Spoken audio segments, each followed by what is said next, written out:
ठीक है, तो आज हम इस वीडियो में देखेंगे कि AWS का ग्लोबल इंफ्रास्ट्रक्चर कैसा होता है, क्या क्या उसके अंदर पार्ट्स होते हैं। तो जो सबसे मेन चीज़ है वो है हमारे पास रीजन, और किसी रीजन के अंदर फॉल करते हैं अवेलेबिलिटी जोन, और अवेलेबिलिटी जोन के अंदर होते हैं डेटा सेंटर्स। तो अब एक एक करके देखते हैं कि रीजन, अवेलेबिलिटी जोन और डेटा सेंटर्स क्या होते हैं, ताकि हमें इनकी एक अच्छी अंडरस्टैंडिंग हो सके। तो सबसे पहले देखते हैं रीजन।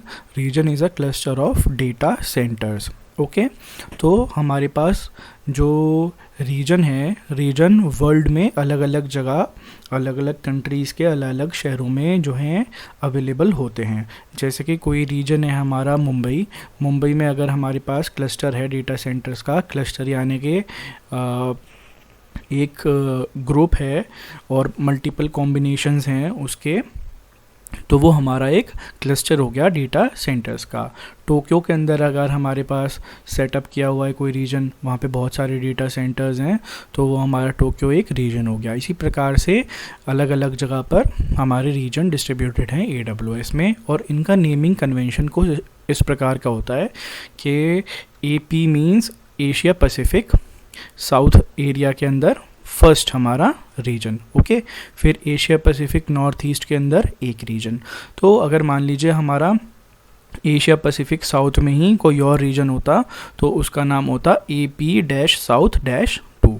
इस प्रकार से नेमिंग कन्वेंशन चलता है। ठीक है, और रीजन के अंदर हमारे पास लाई करते हैं डेटा सेंटर्स। डेटा सेंटर्स हमारे पड़े हुए होते हैं रीजन के अंदर। AWS services are region scoped. इसका ये मतलब है कि जो कुछ सर्विसेज होती हैं वो कुछ रीजन के लिए स्पेशल होती हैं कि ये इसी रीजन में काम करेंगी। मान लीजिए कुछ सर्विस ऐसी है जो AWS ने बनाई है कि वो मुंबई रीजन में ही काम करेगी, टोक्यो में अवेलेबल नहीं होगी। कुछ होंगी ऐसी जो दोनों जगह काम करेंगी। ठीक है, अब रीजन की हमें क्या ज़रूरत होती है और हमें रीजन कैसे चूज़ करना है, ये हम देखते हैं। तो प्रॉक्सिमिटी टू यूज़र्स, फर्स्ट जो पॉइंट है हमारे पास वो है प्रॉक्सिमिटी टू यूज़र्स। प्रॉक्सिमिटी का मतलब ये होता है कि वो कितना यूज़र से दूर है, कितना यूज़र्स से पास है।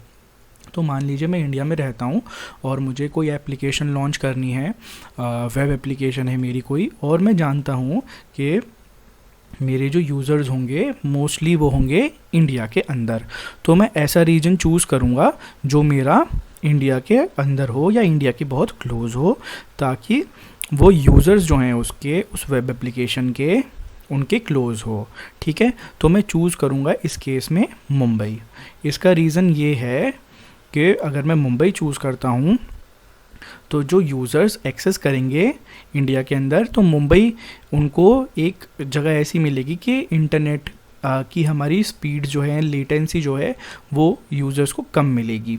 तो लेटेंसी जितनी कम होगी, लेटेंसी जितनी कम होगी उतना ही अच्छा यूज़र एक्सपीरियंस हमारा होगा। लेटेंसी होता है रिस्पॉन्स टाइम को ही कहते हैं लेटेंसी। तो अगर लेटेंसी हमारी ज़्यादा होगी तो हमारा यूज़र एक्सपीरियंस ख़राब होगा, पेजेस लोड होने में टाइम लेंगे, रिस्पॉन्स स्लो होगा।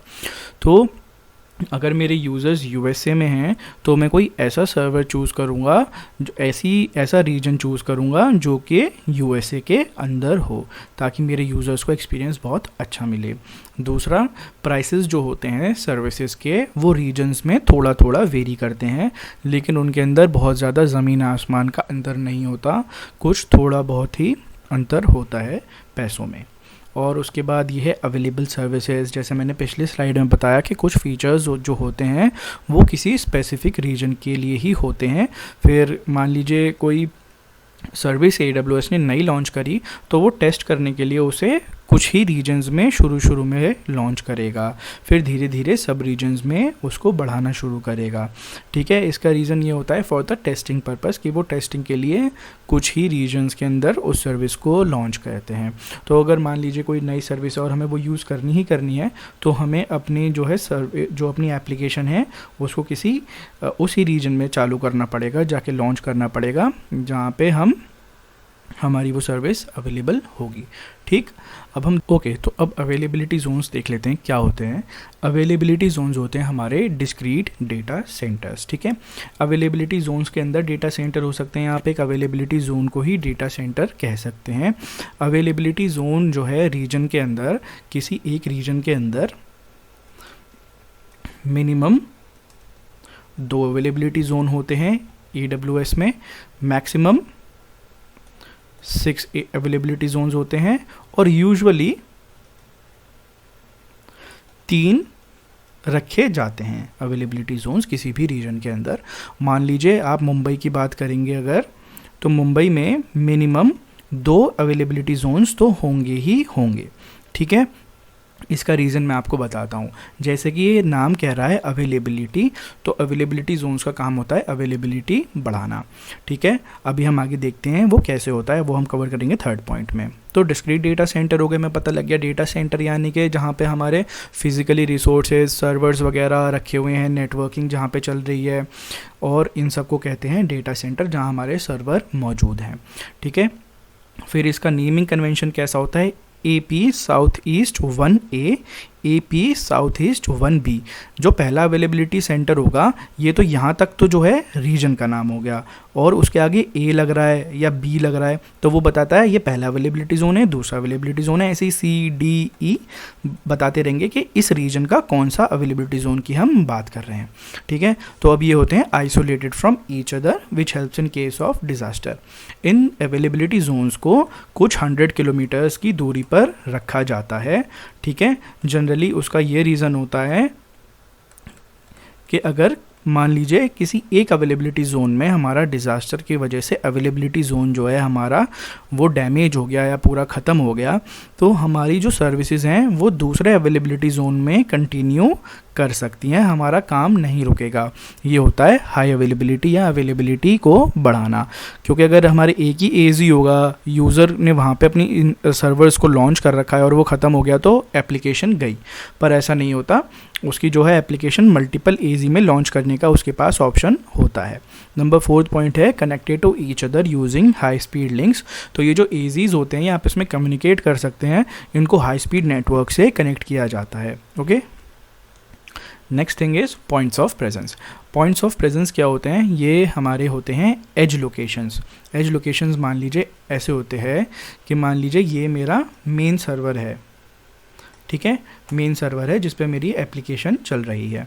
यहाँ पे मैं एक एज लोकेशन रख दूंगा जिसको पॉइंट्स ऑफ प्रेजेंस कहते हैं। इस एज लोकेशन पे क्या होगा, मान लीजिए ये सर्विस मैंने स्टार्ट कर ली अपनी, तो कोई भी यूज़र जो फ्रीक्वेंटली किसी पेज को एक्सेस करता होगा उस पेज की कॉपी यहाँ पे बन जाएगी। तो उस किसी भी यूज़र की जो रिक्वेस्ट होगी वो सबसे पहले जो है पॉइंट्स ऑफ प्रेजेंस पे आएगी, ठीक है। वो सबसे पहले यहाँ पे रिक्वेस्ट करेंगे, और अगर उनको वो पेज जो सर्च कर रहे हैं वो यहाँ मिल जाता है तो उनकी रिक्वेस्ट मेन सर्वर पे नहीं जाएगी। इससे क्या होगा कि जो यूज़र है उसको लेटेंसी कम मिलेगी, एक तो उसे सर्वर पे नहीं जाना पड़ा, दूसरा उसका जो लोड है मेन सर्वर का वो कम हो जाएगा, क्योंकि जो पेज मान लीजिए किसी मैं amazon.in खोलता हूँ अगर, तो कोई भी अमेज़ॉन खोलेगा तो ऑब्वियसली वो सबसे पहले होम पेज पे जाएगा।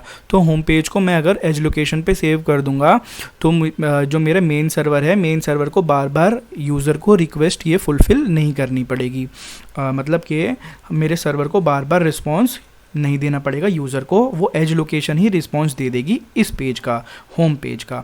और अगर ये पेज यहाँ पे नहीं मिलता है तो फिर जो सर्विस है, जो पॉइंट्स ऑफ प्रेजेंस है, वो मेरी रिक्वेस्ट को मेन सर्वर पे फॉरवर्ड कर देगा। ये काम होता है पॉइंट्स ऑफ प्रेजेंस का। अब ग्लोबल सर्विसेज होती हैं हमारी, और कुछ होती हैं रीजन स्कोप्ड सर्विसेज। तो मैं बताता हूँ आपको कि ग्लोबल सर्विस कैसी होती है। नंबर 1 है आइडेंटिटी एक्सेस एंड मैनेजमेंट।